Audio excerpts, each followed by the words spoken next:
Hello, कैसे हो? बढ़िया सब? All is well? ठीक है, सब घर पे सेफ हो ना? पता चल रहा है सब कुछ जो पढ़ा रहा हूँ मैं? कुछ भी डाउट हो तो कमेंट करो, ठीक है? कोई भी प्रॉब्लम हो मैसेज करो। तो फ्रेंड्स, अभी तक हमने चैप्टर नंबर 2 में पढ़ा था इलेक्ट्रोकेमिकल सेल तक। पीएच के एग्जाम्पल आप बार बार रिपीट करो, फिर से मैं बोल रहा हूँ, जब तक पीएच के एग्जाम्पल रिपीट नहीं करोगे तब तक वो इक्वेशन का फंडा दिमाग में नहीं आएगा। उसको बार बार देखो वीडियो को, ना पता चले तो, और क्या करो, इक्वेशन को रिपीट करो, ठीक है? तो हमने पिछले लेक्चर में पढ़ा था इलेक्ट्रोकेमिकल सेल। तो इलेक्ट्रोकेमिकल सेल में हमने क्या पढ़ा था कि केमिकल एनर्जी से किसमें कन्वर्ट होता है? इलेक्ट्रिकल एनर्जी में। और बीच में वो गैल्वेनोमीटर लगाया था, अगर आपको फिगर याद हो तो उससे हम क्या कर सकते हैं? कोई भी सेल है उसका पोटेंशियल मेजर कर सकते हैं। क्या कर सकते हैं? कोई भी सेल है उसका पोटेंशियल मेजर कर सकते हैं। આપણે વિદ્યુત રાસાયણિક કોર્સ ભણ્યા હતા ને, તો કેમિકલ એનર્જીથી શું થતું હતું? વિદ્યુત ઉર્જામાં રૂપાંતરણ, બરાબર છે? તો એમાં જે આપણે ગેલ્વેનોમીટર લગાવીએ, બરાબર છે, જે આપણને ઇલેક્ટ્રિસિટી છે કે નહીં એની પ્રેઝન્સ આપે, તો કોઈ પણ કોષનો પોટેન્શિયલ મેજર કરવો હોય અથવા તો એનો વોલ્ટેજ મેજર કરવો હોય, બરાબર છે, તો કઈ રીતે મેજર કરવો, બેઝિક, એ આજે આપણે થોડું ઘણું જોઈશું। उसके लिए एक इक्वेशन अलग है, बट सबसे पहले उसकी कुछ कंडीशन है। अगर वो कंडीशन नहीं होती है तो मैं पोटेंशियल एग्जैक्टली मेजर नहीं कर पाता हूँ, राइट? अब बोलोगे कि सर पोटेंशियल यानी वो पोटेंशियल होगा, आपने वो सेल में देखा है 2.5 वोल्ट या तो 3 वोल्ट ऐसा, तो 2.5 वोल्ट हो तो उसके रिलेटेड उतने जितना वोल्टेज है 2.5 वोल्ट, राइट, उतना ही इंस्ट्रूमेंट चलेगा। जैसे कि घड़ी है तो उसमें बड़ा सेल ही चाहिए, उसकी पर्टिकुलर जब आप स्पेसिफिकेशन देखोगे, पावर हम बोलते हैं पैनासोनिक का, राइट, तो 2.5 वोल्ट या तो कुछ भी लिखा होता है। अगर उससे कम हो तो घड़ी नहीं चल सकती है, उससे ज्यादा हो तो क्या होगा? वेस्टेज होगा। तो सिमिलरली वो जो पोटेंशियल है, वो जो वोल्टेज है, वो कैसे फाइंड करते हैं, वो हमें अभी नेक्स्ट स्टेप में सीखना है। तो वो फाइंड करने के लिए मुझे क्या चाहिए? स्टैंडर्ड हाइड्रोजन इलेक्ट्रोड, प्रमाणित हाइड्रोजन ध्रुव। मैं इसका यूज करता हूं, राइट? तो वो क्या है, कैसे इसका यूज होता है, कंस्ट्रक्शन क्या है? कई बार एग्जाम में आता है standard electron, standard hydrogen electrode anode के तरह हमें उसको यूज करना है या तो ट्रीट करना है एज ए एनोड, तो कैसे करेंगे, एज ए कैथोड कैसे करेंगे, वो आज के सेशन में देखते हैं। बट उसके लिए कुछ कंडीशन है, ये बहुत इंपॉर्टेंट है फ्रेंड्स, ये कई बार एग्जाम में 2 मार्क्स में आती है।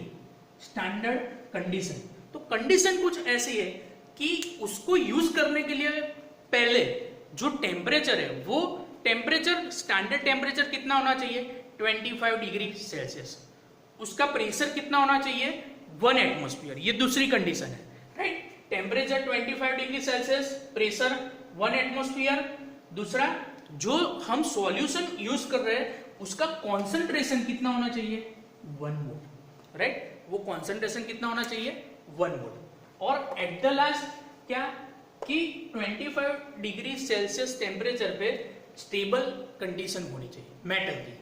तो ये 4 कंडीशन 2 मार्क्स में कई बार आती है। यानी किसी का भी हमें पोटेंशियल फाइंड करना हो या तो हम हाइड्रोजन इलेक्ट्रोड को यूज कर रहे हैं, तो ये 4 कंडीशन बहुत इंपॉर्टेंट है। अगर ये 4 कंडीशन सबसे पहले हम फॉलो करते हैं तभी ही मुझे पोटेंशियल क्या मिलेगा? एग्जैक्टली फाइंड कर पाएंगे, वरना उसमें एरर आ सकती है, ठीक है? तो अब देखते हैं हाइड्रोजन इलेक्ट्रोड क्या चीज है। बहुत सिंपल फंडा है हाइड्रोजन इलेक्ट्रोड। सबसे पहले उसका कंस्ट्रक्शन देखते हैं। तो सबसे पहले ये जो है, ये प्लेटिनम प्लेट है, राइट? वो प्लेटिनम प्लेट है, वो प्लेटिनम प्लेट को मर्क्यूरी के साथ हम कांटेक्ट में रखते हैं। मर्क्यूरी ऐसे तो हवा में नहीं होगा, क्या होगा? ग्लास ट्यूब में होगा, राइट? आपको पता है मर्क्यूरी जैसे हम पकड़ नहीं सकते, आपने कई बार एक्सपेरिमेंट किया होगा थर्मोमीटर को तोड़ के, राइट? तो ग्लास ट्यूब हमने ले ली, ग्लास ट्यूब में मर्क्यूरी है, राइट? और यहां से ये जो है वो कंडक्टिंग वायर, जिसकी मदद से हम इसको एनोड या कैथोड उसमें क्या कर सकते हैं? यूज कर सकते हैं। अब मैंने बोला था कि स्टैंडर्ड कंडीशन होनी चाहिए, तो यहाँ पे 1 एटमॉस्फेयर प्रेशर है। दूसरा, सॉल्यूशन का कॉन्सेंट्रेशन कितना लिया है मैंने? 1 मोल HCl, देखो सारी की सारी कंडीशन हमने यहाँ पे मेंटेन की है। 1 मोल HCl सॉल्यूशन यानी सॉल्यूशन का कॉन्सेंट्रेशन कितना है 1 मोल, प्रेशर कितना होगा 1 एटमॉस्फेयर, और जो टेम्परेचर होगा वो क्या होगा 25 डिग्री सेल्सियस। तो इस तरीके का हाइड्रोजन इलेक्ट्रोड, इसको पहले बना के फिर इसमें फिट करते हैं, राइट। तो ये जो बनता है उसको हम बोलते हैं स्टैंडर्ड हाइड्रोजन इलेक्ट्रोड। अब इसका यूज कैसे है, बहुत ही सिंपल है इसका यूज। उसको हम दोनों तरीके से यूज कर सकते हैं, एज अ एनोड और एज अ कैथोड। तो मैंने बोला था कि अगर हम एज अ एनोड यूज करते हैं, राइट, तो जो सेल बनेगा वो क्या होगा oxidation half cell. Electrochemical cell को याद करो, वहां पे आपने क्या किया था, जिंक और कॉपर था, तो zinc gives to Zn2++ 2 electron, ऐसा लिखा था ना हमने, राइट, 2+ इस तरीके से लिखा था। और कॉपर का था, इसको हम क्या, ये प्रोसेस कहां पे होता था ऑक्सीडेशन हाफ सेल में, राइट। और दूसरा रिडक्शन हाफ सेल में क्या था Cu2+, Cu सॉलिड, कुछ याद आया, ठीक है। तो सेम प्रोसेस यहां पे भी है। अगर मैं उसको एज अ एनोड यूज करता हूं तो वही इक्वेशन क्या होगा, H2 हाइड्रोजन है, ऑक्सीडेशन होगा, क्या होगा, एक इलेक्ट्रॉन लिबरेट होगा, राइट, और एक इलेक्ट्रॉन है तो यहाँ पे हाइड्रोजन क्या होगा, इट इज बिकम पॉजिटिव। तो अगर मुझे एनोड की तरह यूज करना है तो ये जो है वो ऑक्सीडेशन हाफ सेल का रिएक्शन है, और यहाँ पे जो प्रोसेस एनोड पे होगी उसकी वजह से हम इसको क्या बोलते हैं, एनोडिक प्रोसेस कहते हैं, ठीक है। देखो ये दोनों सेम ही है, सिर्फ लिखने का तरीका डिफरेंट है, राइट।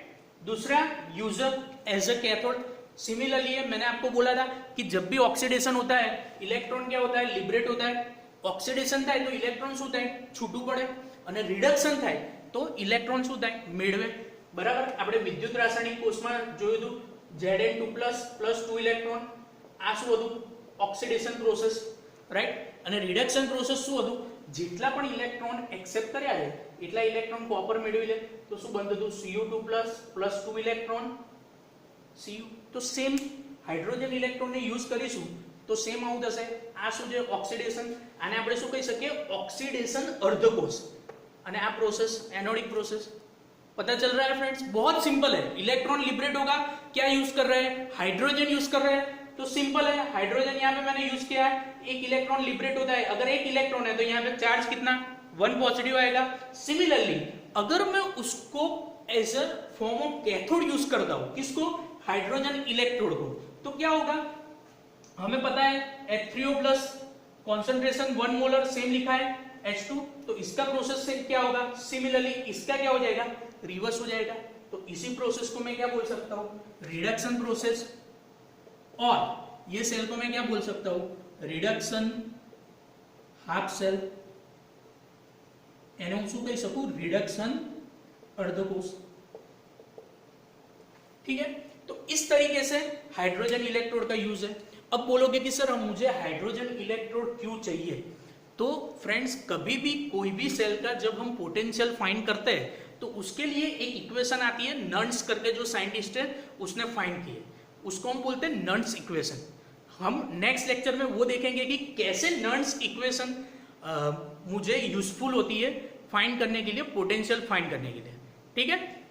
तो उसकी मदद से हम क्या कर सकते हैं, स्टैंडर्ड हाइड्रोजन इलेक्ट्रोड हम क्यों यूज कर रहे हैं कि डायरेक्ट किसी भी चीज का पोटेंशियल नहीं फाइंड कर सकते, तो हाइड्रोजन इलेक्ट्रोड को हम क्या लेंगे एज ए स्टैंडर्ड, यानी उसका वोल्टेज या तो उसका पोटेंशियल हम 0 काउंट करेंगे और उसके रेफरेंस में हम दूसरे कोष का यानी दूसरे सेल का क्या करेंगे, पोटेंशियल फाइंड करेंगे। तो हाइड्रोजन इलेक्ट्रोड का यूज क्यों होता है, उसको हम रेफरेंस के फॉर्म में ले रहे हैं, ठीक है, स्टैंडर्ड रेफरेंस के फॉर्म में लेते हैं, और उसको रेफरेंस के फॉर्म में लेके दूसरे सेल का पोटेंशियल हम क्या करते हैं, फाइंड करते हैं। हाइड्रोजन થ્રુ હાઇડ્રોજન ઇલેક્ટ્રોડ એનો યુઝ શું છે કે આપણે એને સ્ટાન્ડર્ડ લઈ લઈએ છીએ રેફરન્સમાં। જેવી રીતે કેવું હોય કે હેલ્મેટ હોય, હેલ્મેટ બરાબર, તો આપણે તમે હેલ્મેટ ખરીદો છો કેવું ખરીદો છો, ISI માર્ક વાળું ખરીદો છો ને। ISI માર્ક એટલે જે સ્ટાન્ડર્ડ એને ક્રિએટ કર્યા છે એ બધા સ્ટાન્ડર્ડમાં ખરું ઉતરે તો જ આપણે એને ISI માર્ક લાગે, અને ISI માર્ક લાગે એટલે આપણે શું સમજી જઈએ કે એની ક્વોલિટી સારી છે।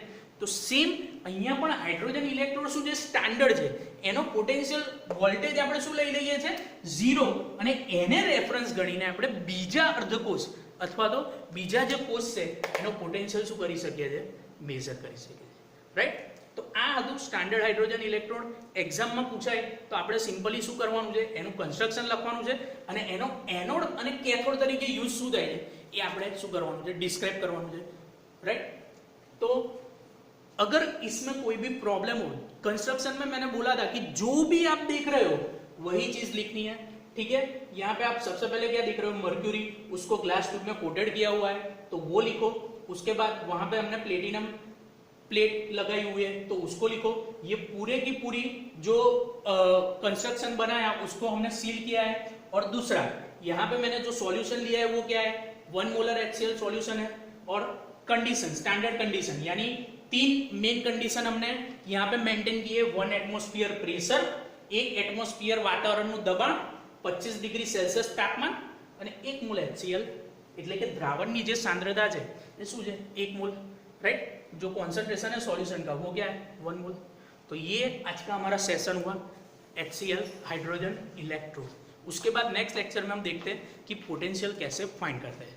ओके, कोई भी डाउट हो तो मुझे आप मैसेज करो. Till then enjoy.